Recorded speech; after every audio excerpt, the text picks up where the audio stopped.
All right, I want to talk this concept about if you can't explain it, you don't know it. Now, this is something I learned. I teach a lot, so I teach, in addition to teaching poker, I'm teaching body language, and I teach psychology at the City University of New York. And something I've learned by teaching so much is that if you can't explain something to somebody else, you probably don't know it.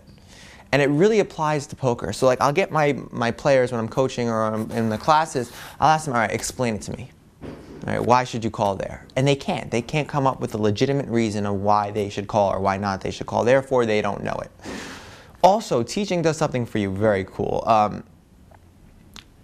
Right after I started teaching seriously and having my classes, I noticed that I was playing so well. And the reason I was playing so well was because I felt like a hypocrite if I didn't do what I was saying. So one of the things I did was play a lot of like 2-4 rush online right after my classes. So I'd teach for like 9-hour session, and then right after I'd play. And the reason was I felt like a hypocrite. If I was saying one, I was telling my opponents like never call out of position. Right? I don't want you calling out of position ever. And that's a lot of the most efficient ways of playing 2-4, 1-2 rush. Was, you know, it's one of the rules that you would do is not call out of position, either raise or fold, kind of raise or fold mentality. And I would be teaching it so that when I was about to click the call, just because I wanted to see, I couldn't do it.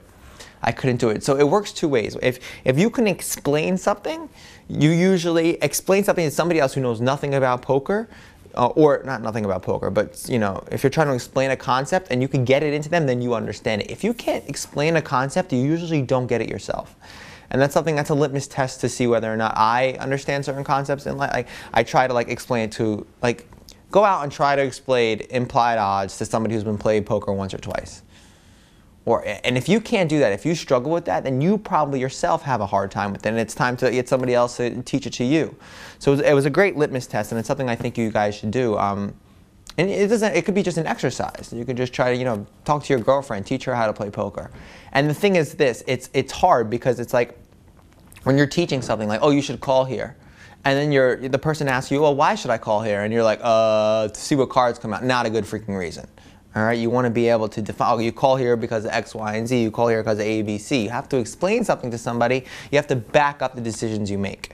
And it's something, what I used to do online, which helps, is I used to record using Camtasia all my online sessions, and then I'd watch them over again. So I wouldn't take the hand history. I want to see what was going on. And I would speak over myself like 2 weeks later to see if I was right. So I was like, all right, so it's a good reason to call here because X, Y, Z. And whenever I saw discrepancies in between what I was doing and what I said I was doing, I knew I needed to slow down.